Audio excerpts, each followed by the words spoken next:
Hallo mense, so jy het op hierdie video geklik want jy het die topik gesien, die donker kant van plaaswerk in Amerika en jy het obviously op hierdie video afgekom omdat jy dalk op soeke is na werk in Amerika of jy is dalk in 'n moeilike posisie alreeds in Amerika op 'n moeilike plaas of jy werk vir moeilike boere of wat ook al geval mag wees en hierdie video is vir jou. Hierdie video is vir die persone wat baie graag in Amerika wil kom werk op plase en hierdie video is ook vir die van julle wat reeds in Amerika werk op plase. En ek is excited om hierdie te deel, maar dit is iets wat mense nie regtig baie oor praat nie en die donker kant van plaaswerk in Amerika is iets wat baie op my hart is om oor te gesels in terme van ter voorbereiding vir baie van julle wat in Amerika wil kom werk. So ouens, daar's 5 goed wat ek in hierdie video gaan bespreek en die eerste ding is die kultuurskok. Die tweede ding is die gedeelde behuising. Die derde ding is die verlange en isolasie. Die vierde ding is fisiese en mentale uit. En die laaste en die 5de ene is die realiteit van die H2A visum kontrak. Ek het nou my notakies hier net hier onder my foon. So, ouens, kom ons bespreek daai eerste punt. Die kultuurskok. Moeilike plase, moeilike boere, moeilike werkgewers. Ouens, waaroor baie mense nie praat nie en ek kan verstaan, ons almal sien video's, ons almal sien social media. Julle sien baie van my video's dalk en dit lyk lekker en ek maak video's van spuit en stroop en trekkery en trokry en al hierdie lekker goeters en dit is lekker, ek geniet dit. Maar my hoofrede hoekom ek Amerika toe gekom het is om my finansiële situasie terug in Suid-Afrika te kan verander en om die dollar te maak is obviously 'n goeie opsie om jou finansiële posisie bietjie te kan verander. So, dis een van die groot redes hoekom ek Amerika toe kom en omdat ek 'n gelowige is. Ek glo in die Here, ek glo in die God van die Bybel, ek glo in die bloed van Jesus. So, dit is waar my rots en my rugsteuning vandaan kom is van my Skepper af. So, ek praat uit daai oogpunt uit en ek wil vir niemand sê wat hulle moet doen nie. Ek deel net my experience en ek wil net vir julle almal sê wat my volg hier op my kanale. Baie dankie. As jy nog nie volg nie, volg my gerus en ek sal dit baie waardeer. Ouens, die donker kant van moeilike plase is dat jy weet nie as jy Suid-Afrika los om hiernatoe te kom of jy klim in daai vliegtuig, dan begin hierdie lang paar maande, hierdie 9 maande, 6 maande, 8 maande, hang af hoe lank jou kontrak is, hang af hoe lank dit het gevat, hang af hoe lank dit gevat het om jou visa te kry. En jy het hierdie gedagte oor Amerika, jy het hierdie denkwyse oor Amerika omdat jy sekere goed sien op social media. So mense is obviously excited want hoekom is jy excited? Jy gaan nou hierdie dollars maak om vir jou familie te voorsien. Maar jy weet nie regtig hoe die plaas is nie. Jy het dalk met die boere interview gehad en hy het jou verduidelik wat hulle doen en dit klink lekker en dit klink exciting. Maar dan land jy hier en hulle kom tel jou op by die lughawe en dit is absoluut glad nie wat jy verwag het nie. Jy kom aan by jou behuising, jy is baie gelukkig as jy dalk jou eie kamer het of bietjie privaatheid het. Jy's baie gelukkig en baie ouens is om hulle eie behuising te hê wat hulle nie hoef te deel met iemand nie. Maar nietemin, in meeste gevalle moet jy jou huis, jou privaatheid, moet jy deel met ander mense. Jy het nie daai privaatheid nie. So jy kom aan op 'n plaas in Amerika en jy's excited en daar's 'n bietjie challenges by die huis maar jy werk rondom dit want ek bedoel, jy is mos nou hierso vir jouself en jy is hierso om geld te maak en so. Daai is nou maar soos water op een se rug en jy besluit nie, wel, ek gaan nou nie laat dit my plan nie, ek gaan nou nie laat dat my plan nie, ek gaan werk. En jy begin werk en die eerste week gaan goed of die tweede week gaan goed en die boer is eendag net kwaad. Hy kom by die werk aan, hy het stres en die Amerikaanse ekonomie in elk geval is onder baie druk en meeste boere is onder ongelooflike finansiële druk hierso.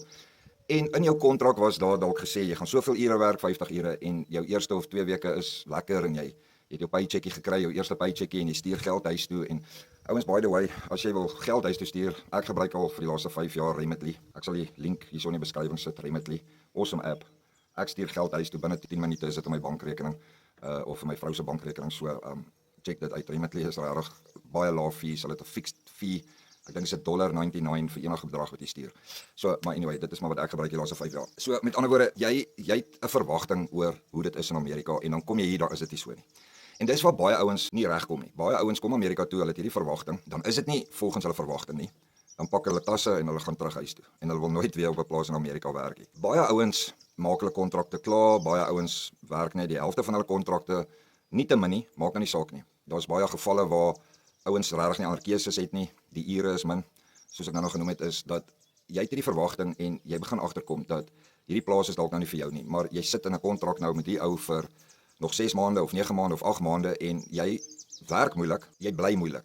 En jy bly saam met moeilike mense en die boere is moeilik. Dit is die realiteite van Amerika. Dit is nie in al die gevalle so nie, maar dit gebeur en ek noem dit maar net. Ek wil niemand absoluut mense, ek wil niemand afsit om in Amerika te kom werk nie. Ek bedoel, ek gee baie inligting uit. Ek probeer soveel mense help as wat ek kan met al die inligting. Ek het websites opgesit oor dit, jock5.com en HYBuddy, en of ek werk saam met die ouens van HYBuddy, en so, dit is net om inligting te gee, en dit is om mense te help, so. Maar hierdie video wil ek fokus op die donker kant van Amerika, die kant wat niemand jou van wil vertel nie. So, as jy in Amerika nou gekom het, die plaas is moeilik, die behuising-setup is moeilik, die omstandighede is moeilik.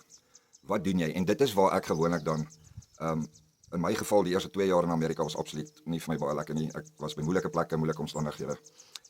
Maar nietemin, ek het deurgedruk en ek het my kraag het ek van die Here af gekry. So ouens, dis 'n baie belangrike punt. Maak nie saak waar jy is, wat se omstandighede jy is nie.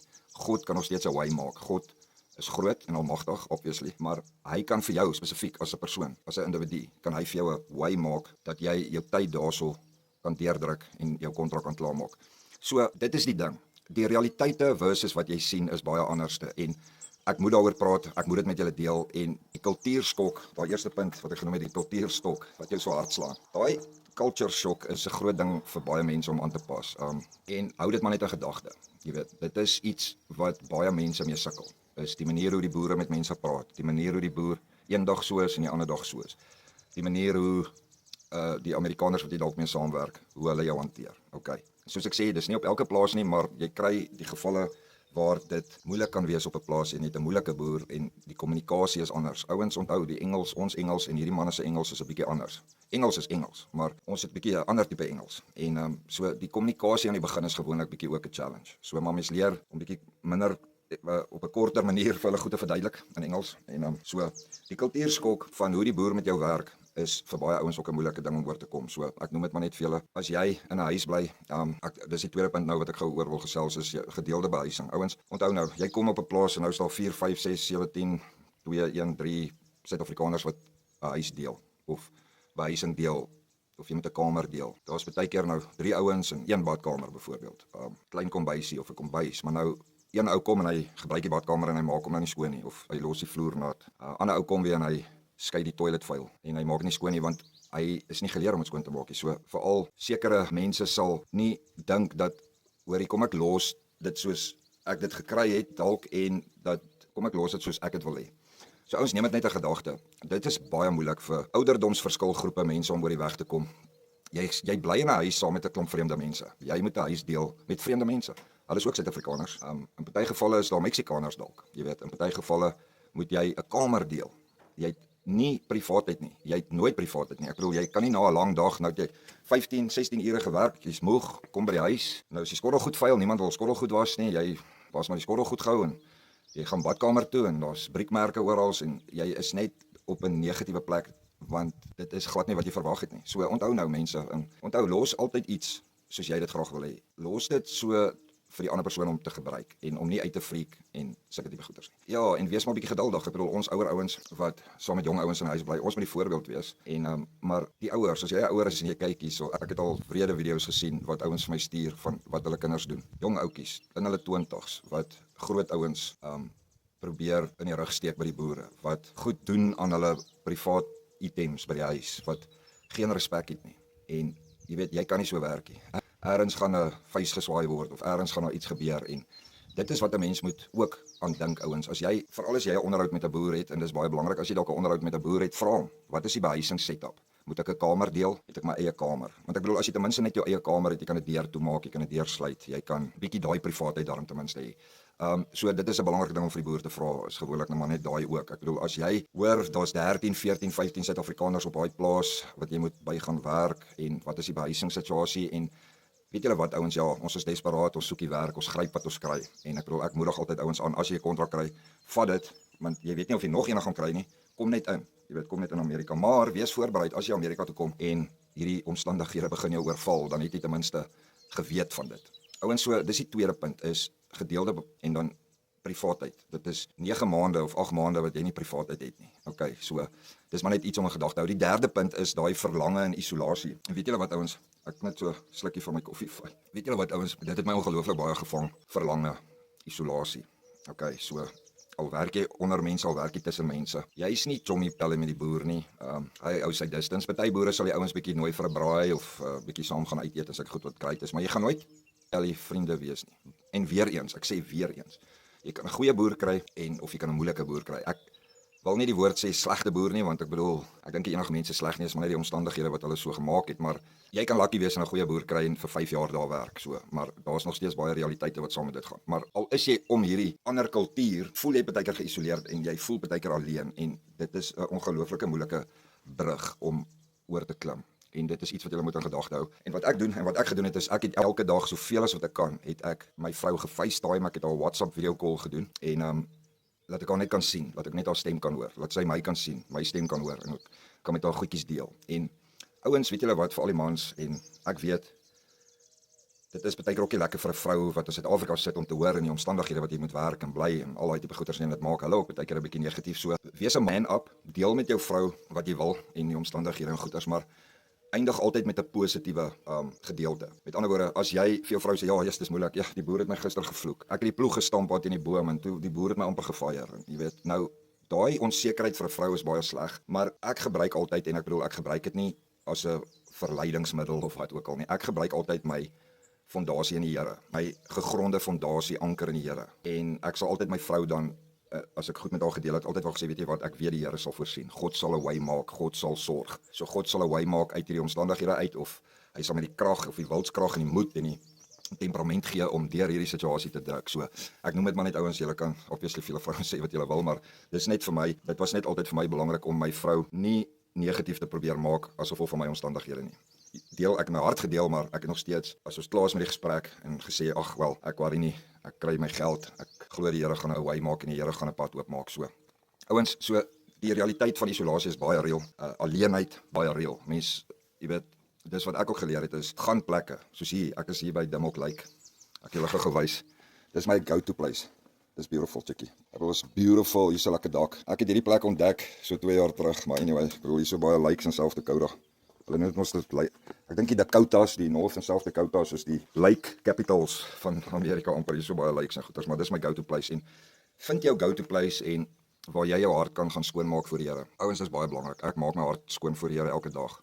Want jy's 'n man, jy het behoeftes, goed gebeur, jy wil vuislaan, want ek bedoel dit is hoe ons onsself beskerm, of jy wil konfronteer en dis baie keer hoe ons onsself beskerm. Maar ek kom hier na toe want dit is my happy place. Hier's niemand hier nie, niemand pla my hier nie. Ek kan 'n videoetjie maak, ek kan lekker hier in die bossie stap, ek kan daar langs die lake afstap en ek kan my mind skoon maak. En ouens, weet julle wat, dis die beste ding wat jy kan doen as jy op 'n plaas in Amerika werk is om jou verhouding met die Here so intiem te hou en te sien, want dis vir my so awesome. Dis ek kan sien hoe die Here werk elke dag in my lewe.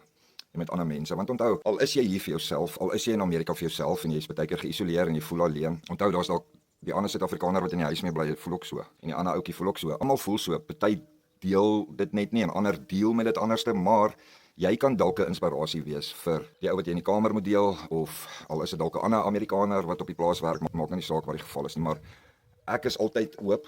God is die pottebakker, ek is die klei. Vorm en maak my net soos jy wil. So ek probeer ook, al is omstandighede moeilik vir my, probeer ek nog steeds 'n encouragement vir iemand anders ook wees. So dis hoe ek bietjie met die isolasie en die alleenheid deel is, jy weet, ek stort my hart uit vir die Here en ek kry my krag en my fondasie is daarso. So ek bedoel die van julle wat glo, die van julle wat gelowig is, die van julle wat dit beoefen, sal seker saam met my stem dat ek bedoel dit is die beste way om net jou mind te reset, weer op trek te kom en vorentoe te kan gaan weer verder die volgende dag. So, realiteite van verlang en isolasie. Die ouens, die vierde ding is dan fisiese en mentale uitputting. Ouens, weet julle wat, jy kom van Suid-Afrika of jy kom werk hier in Amerika. Ek bedoel, die van julle wat nou gewoond is al aan dit, ek bedoel, ek praat nou spesifiek met die ouens wat vir die eerste keer oorkom. Dit is 'n groot skok op jou liggaam. Jy weet, soos nou, ek die laaste paar weke het was ek elke dag in die son, buite in die son en ek, jy weet, ek kan voel ek raak gedehidreerd en ek het drink water en ek vergeet baie keer dat ek nie genoeg water gedrink het of jy weet wat ook al die geval mag wees en ek kom by die huis en ek's moeg. Ek bedoel as ek in die ander by die huis kom dan gooi ek my op daai bank neer en dan raak ek in meeste gevalle raak ek aan die slaap. Jy weet ek kyk TV en my buurman sê altyd ja, hy TV gekyk en toe kyk die TV vir hom want jy weet mense is so moeg en uitgeput. So dis die realiteit dat jy werk buite, dis warm. Amerika se somers is warm ouens. Dis 'n warm plek hierdie en is 'n bedompige plek. So die realiteite van buitewerk kan jou redelik hard slaan in terme van fisiese uitputting. So drink water. Wat vir jou so dingetjies saam wat jy kan onthou net om jou suiker reg te hou en jy weet jou daai sakkies goed koop jy hier baie van, gooi dit saam in die water laat jy net elektrolytes en goeters inkry. So die fisiese uitputting is baie reël. So ek bedoel ja, baie ouens is gelukkig, hulle sit regtig in 'n trekker heeldag, maar daai ding breek ook, dan moet jy uitklim en regmaak en dan is dit warm. En is warm. Ek het al met baie ouens gepraat wat vir boere werk wat daar van die trekkers het nie eers daar's nie AC units in van die trekkers nie. Wat doen jy? Kan nou nie gaan huil oor dit nie. Ek bedoel, dit staan nêrens op die kontrak dat die trekkers moet AC's in het nie, so ek bedoel. Ouens so hou dit net in gedagte. Baie harde fisiese werk op sommige van die plase hier. Hang af wat is jou rol en hang af waarvoor jy aangestel is, maar onthou, meeste boere sal jou nou aanstel as 'n farm equipment operator of 'n general farm hand of wat ook al, CDL driver of wat ook al, maar dis nie al wat jy gaan doen nie. Jy kan nie sê, "Wow, nee, jy het my aangestel om trok te ry, ek gaan 'n trok ry." Jy kan dit seker doen, jy kan dit seker sê. Maar kan jy 'n brief gee, daai boer gaan jou nie weer terugvat nie want hy soek 'n all-rounder. Boere nou vandag in hierdie ekonomiese klimaat hierso in Amerika en die boere wat so sukkel goeders, hulle soek nou 'n jack of all trades. So, moenie as jy aansoek doen fokus op 'n spesifieke posisie nie. Kom net in en soos ek vir baie ouens sê, kom in maar wees voorberei. Weet dit gaan moeilik wees. Okay. So dit is maar die fisiese en die mentale uitputting. Ek bedoel, onthou as jou liggaam moeg is en jy raak hier in 'n zone, jy werk dalk as besige tye op die plase. Ek meen planttyd, strooptyd, spuittyd, wat ook al. Dan werk jy lang ure vir 'n paar weke aan mekaar. Jou mentale uitputting kan ook lei daartoe dat jy dalk foute maak of jy ry en goed vas met die trekker of wat ook al omdat jy nie opgelet het in die klas nie. So ouens, wees maar net voorberei vir dit. En dan die laaste ding is die realiteit van die H2A visa kontrak. Die realiteit van jou kontrak en dis waar baie ouens sukkel. As jy 'n kontrak kry en baie ouens teken dit net.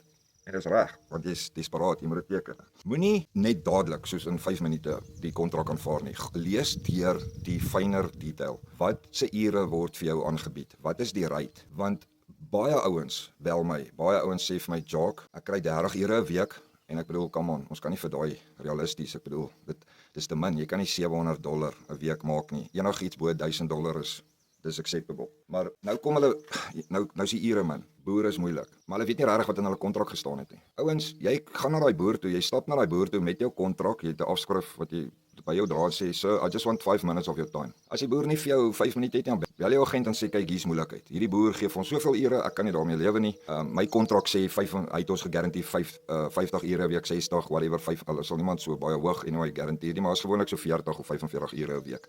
As jy minder as dit kry, ouens, dan is daar iets fout en jy moet dit aanspreek. Onthou, jy moet dit aanspreek. Moenie stil bly. Moenie 'n moordkuil maak van jou hart nie. Gaan praat daaroor, gaan praat met die boer, praat met die agent. En ek kan jou 'n brief gee. As jy na daai boer toe gaan met 'n goeie gemoed, goeie hart, sê, "Sir, I come all the way from South Africa. I hope you are happy with me, but I cannot work for 30 hours a week. And it's not to be ungrateful, but my reality back home is that I need at least to make $1,000 a week." Of wat ook al jou behoefte is nou daar, maar 'n goeie average, acceptable average vir my en wat ek met ouens bietjie mee gepraat het is omtrent $1,000 'n week. So jy wil ten minste so $4,000 kan maak 'n maand, dan sal jy daarom kan die goedjies uitsort en so by die huis al.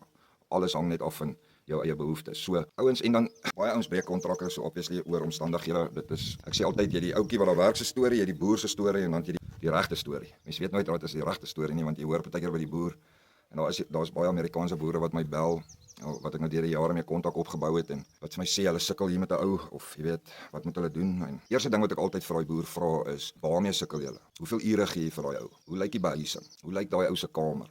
Hoe lyk sy netheid? Ek vra die boer om uit te figure wat regtig daar aangaan.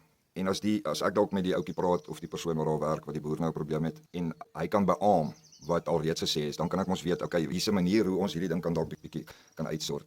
Maar ouens, ja, so die kontrak is 'n bindende kontrak wat baie ouens breek en baie boere breek dit ook. Baie boere sal vir 'n ou sê, "Gaan pak jou tasse, ek vat jou nou lughawe toe." Ouens, en ek wil nie in baie detail ingaan oor al die wetlike aspekte en regulasies van die H2A nie. Ek sal dit in 'n ander video bietjie in meer detail bespreek, maar onthou nou, boere, as jy weggaan by 'n boer, die volgende boer wil weet, hoekom het hy jou nou aanstel? Hy wil jou aanstel, maar hoekom? Wat het gebeur daar? En hier is die ding wat ek sê vir almal en is, hou alles op skrif en jy doen dit per e-mail. So, jy e-pos jou agent as daar dinge is wat nie reg is nie en jy CC die boer. En doen dit net met wysheid. As jy ongelukkig is oor iets wat in jou kontrak is wat nie reg is nie, dis jou volste reg, jy's 'n mens, hy's 'n mens, ons is almal mense, niemand is bo mekaar nie. Jy mail die ou en jy sê vir hom, luister hier, ek wil net by jou hierdie volgende punte gou net hoor. Ek is nie moeilik nie of ek wil nie beklei nie, maar ek kry nie die ure wat jy gesê het. Is daar dalk 'n rede, is daar 'n probleem met my werk? En as die boer nie toe kom en sê, "Hey, sorry, it's tough. And if you want to look for other work," dan weet jy, okay, wag 'n bietjie. Hierdie boer het dit gesê. Kom ek sit dit op skrif vir my agent. dat daar 'n paper trail is. So as jy die kontrak moet breek en as jy die nuwe kontrak moet aanvaar, laat daar 'n goeie, ek weet nou nie wat se regte woord hier wat ek wil sê nie, maar dat jy daai plaas verlaat in 'n goeie gees, in 'n goeie mindset met die boer. En ouens, daar is niks beter as kommunikasie nie. Ek weet baie ouens is skaam, baie van ons is skaam, ek was baie skaam, maar ek moes leer om my mond oop te maak om met hierdie ouens te praat, met hierdie boere, want hy's maar net 'n mens. Onthou, hy's glad nie ge-worried oor jou en jou drama en goed by die huis nie. Hy het elke dag sy ge-occupy oor sy plaas, sy beeste, sy boerdery, sy graan, mieliepryse. Dit maal in daai boer se kop. Nou is jy ook nou daar tussenin en jy's met 'n attitude en jy weet jy loop al rond en jy mope en jy dan dink hy boer ook, ja, ek het nie dit nodig nie. Ek het nie nodig hier vir 'n ou wat mope en 'n bad attitude het nie. So ouens, hou maar net dit ook in gedagte. Maar ja, ken jou kontrak en onthou net as jy kontrak breek en jy skuif na 'n ander plaas toe, probeer dit op 'n mooi manier doen dat daar 'n paper trail is en as daai boer vir jou vra vir 'n reference, dan kan en die boer wat jy voor gewerk het, wil nie vir jou ingee nie of julle moeilikheid mekaar het wat wel sien, dan wees jy net reël, wees net eerlik met die volgende boer en sê sir, you can call him but he's going to say bad things about me because this and this. Of jy kan net 'n goeie voet weg is van daai boer en daai boer gee vir jou goeie reference en die volgende boer, want dis hoe hulle operate. Hulle bel mekaar. Hulle wil hoor, hoekom is jy weg daar? Of hoekom wil jy jou kontrak breek? Hoekom, jy weet so. Hou maar net dit in gedagte dat dis nie moeilik nie, maar dis ook baie keer nie maklik nie, want dit is hoe jy dit doen. So ouens, ek hoop hierdie video was nie te negatief nie. Ek is in die algemeen 'n positiewe ou en ek het 'n lied altyd in my hart en ek huppel in my stap. En maar ek wil hierdie gedeel het laat julle voorbereid is vir wat kom en voorbereid is vir die dag as jy hier in Amerika land, laat dinge nie so is as wat jy dink nie. Hulle sê mos altyd expect the worst and it might get better. Nie regtig 'n baie cool sê ding nie, maar moenie jouself gaan hierdie hele prentjie gaan skep in jou kop hoeveel geld jy gemaak het en dit is die laaste ding wat ek gou wil noem oor die geld en die kontrak en al daai tipe goeders. Ouens, op jou kontrak gaan staan die rate per uur wat jy gaan kry. En dis 'n baie belangrike ding om te vra vir 'n boer in 'n interview is, sir, okay, that's my rate per hour. How many hours are we going to work a week? Okay, thank you. So what's going to be the average hours over the whole season, Mr. Farmer? Okay, dan hoor jy dit. En dan vra jy vir die boer, so, do you pay out any overtime? Do you pay out a bonus? En as die boer sê, yes, we do that. And yes, we do this. Okay. En dan sê jy vir hom, so, well, okay, thank you. I don't see it in the contract, but I take your word for it. Okay. En as die boer jou nou aanstel en dan tik jy jou 'n mail, sê agent, hoor jy so agent, dis wat die boer vir my gesê het. En dan kan die agent dit bevestig by daai ou en jy kan dit die ding CC vir die boer ook sodat dit net in sy gedagte is. Okay ouens, want daar is boere wat ouens goeie bonusse gee natuurlik. En ja, vind uit oor die geld voor jy kom. Vind uit oor die ure voor jy kom. Baie belangrik om in 'n interview te vra. Die boer sal gewoonlik as hulle jou interview of bel vir 'n interview sal hy bietjie praat en dalk vir jou 'n paar vrae vra en dan sal hy vir jou vra if you got any questions en dan moet jy jou lysie reg hê. So I just want to ask you, okay, is that exactly what you want me to do? Am I going to do that and that? Okay, so how's the accommodation, sir? Are we going to have transport? Are we going to share transport? Are we going to go to town? When will I be able to buy food? Sulke tipe goeders en dan vra jy hom oor die rates en maak net seker oor dit. So dis baie belangrik ouens, lees jou kontrak. Daar's 'n groot realiteit aan 'n visa kontrak. So lees dit, ken dit, verstaan dit voor jy hierso kom land en jy's ongelukkig oor goed maar soos ek sê, kommunikasie is koning. Praat altyd, praat jou hart uit. Moenie 'n moordkuil van jou hart maak nie. Dankie vir die kyk. Ek love julle. Ek het 'n ongelooflike groot support by ouens en ek waardeer elkeen van julle wat my volg en my encourage. Ek is ook maar net 'n mens. Ek het ook dae wat ek af is. Ek is ook maar dae wat dit vir my moeilik gaan, maar dan kry ek 'n boodskapie van een van julle af of jy weet van die vriende wat ek al hier gemaak in Amerika en wat my encourage om aan te hou doen wat ek doen. So, maar anyway, ouens, check uit in die deskripsie, 'n paar links wat julle dalk kan help. Check ook my Amazon affiliate Shopee. Ek het daar oulike produkte wat ek self gebruik en as persente koop, soos jy in Amerika is, kan jy onthou om daar op my Amazon Shopee te gaan kyk en ek is maar net 'n affiliate, dis nie my produkte nie, ek bemark dit nog maar net so 'n bietjie, maar dit support my ook bietjie in die goedjies wat ek doen en ouens, dankie vir die kyk, like en subscribe as jy hou van my channel, as jy hou van die inligting wat ek deel, dit help my ook daarso en dit help dan nou vir die algoritme om die video bietjie uit te kry waar hy moet wees en goeters en so. Ouens, dankie, mooi dag en onthou net, vandag gebeur net een keer, maak dit amazing. Sien julle.